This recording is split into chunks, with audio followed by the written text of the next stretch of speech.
Ito, kuwan talaga ito. Maalat talaga ang tubig dito? Maalat dito, sir, talaga. Dinitik ko muna kung may balong. Kasi tabing dagat ito. Pamamagitan nitong pangditik ko, nakakatulong ito maghanap ng balong. Paikutan kami ng alat, tubig dagat. Pero ayan, nakuha namin yung balong. Malakas ang balong.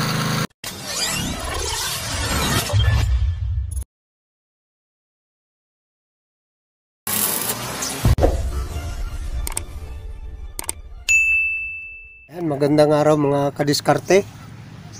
Dito na naman ako sa lugar ng pagbabaunan ng tubo. Bali, may tumawag sa akin. Kala ko malayong lugar, yung pala dito lang sa kababayan ko. Magpapabaon daw siya ng tubo.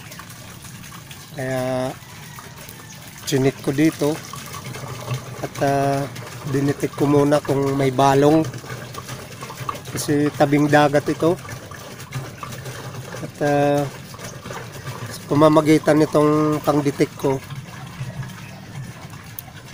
nakakatulong ito maghanap ng balong.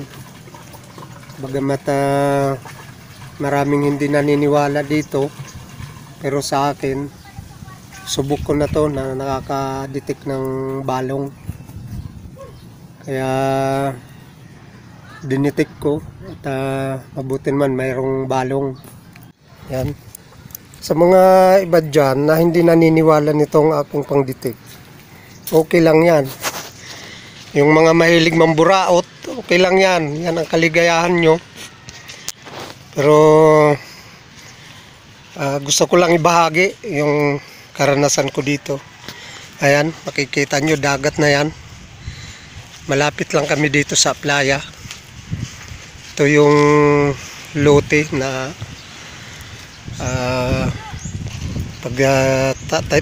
pagtatayuan ng pagbabaunan ng tubo. Ayan yung kapitbahay nila. Ayan, makikita nyo may puso rin sila dyan.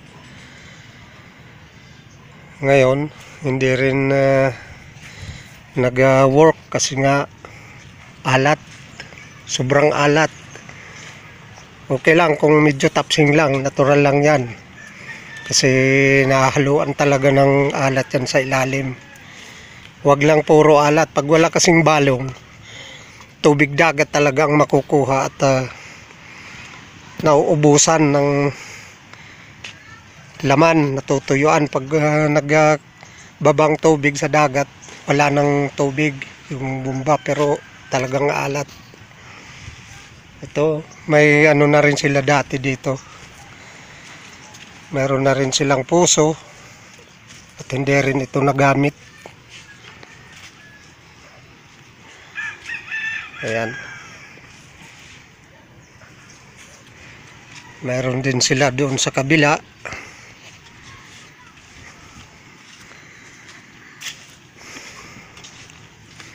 Puntahan natin.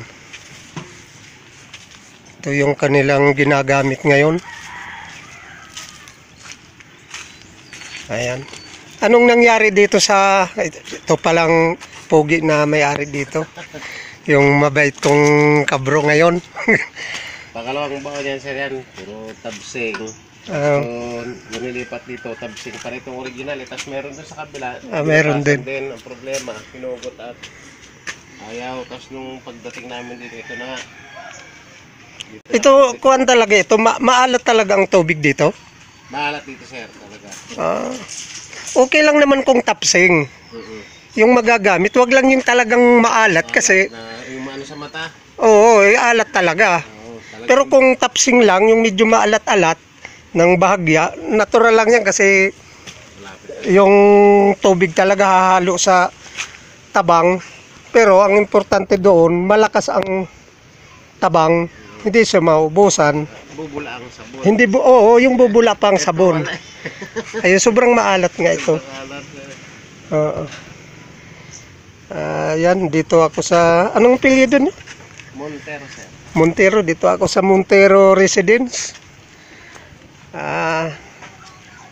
Medyo nakahanap naman ako ng balong.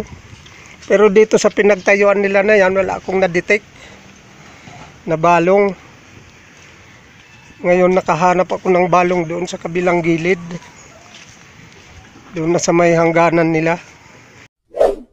Hindi ko na ito nakuha na ng video yung baon dahil medyo nagka-problema yung cellphone ko.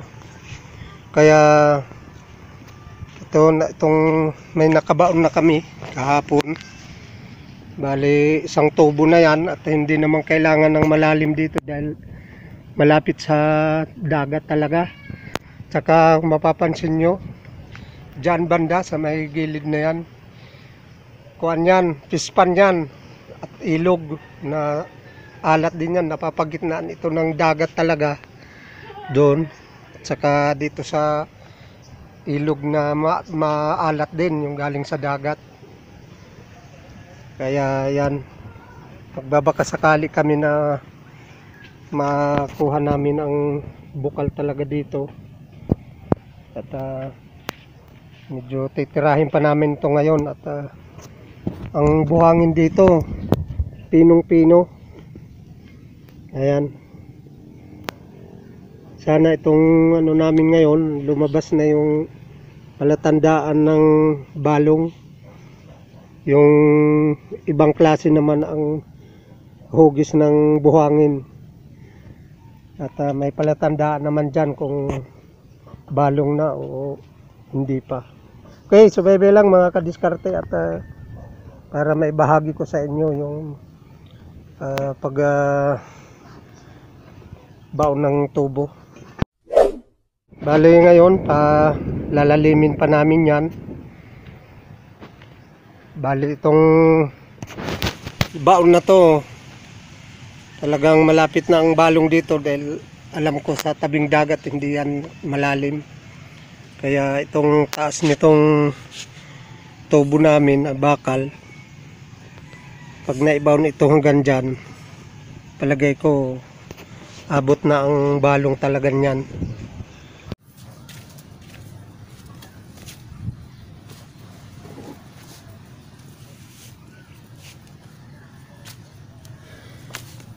Yan, papandar kami at medyo mag-iingay tayo ngayon.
Yan, palatandaan ng balong.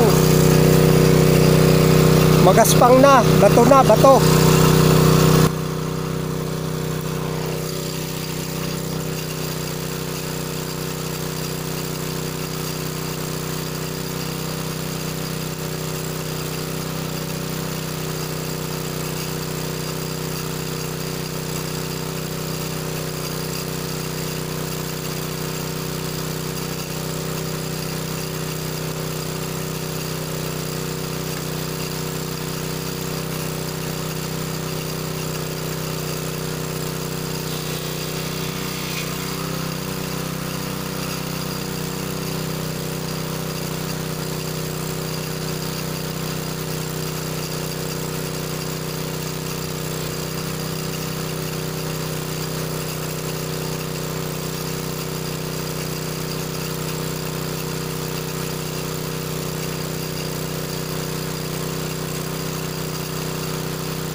Okay. Kuha na namin yung balong.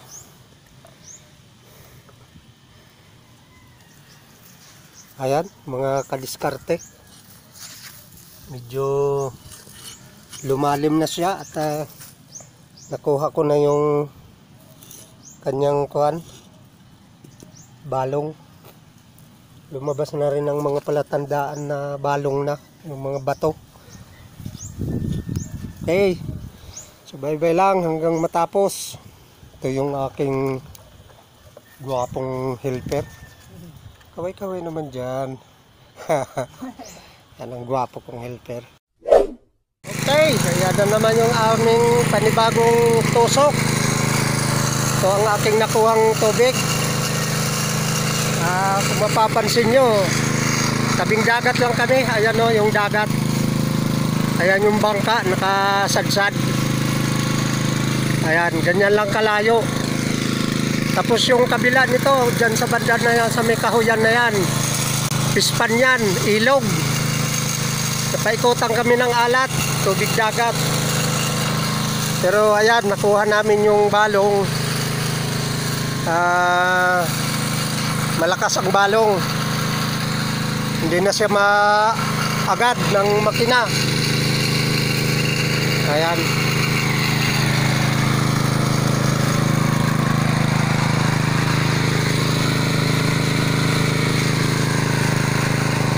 Ganyan ang napaka-importante ang paghanap ng balong. Kailangan madetect kahit sa tabing playa, kuhang-kuhang balong. Okay, mga kadiskarte, lagi lang mag-subscribe at manood sa ating mga vlog sa Madiskarteng Eder para sa mga karagdagang kaalaman. Bye bye.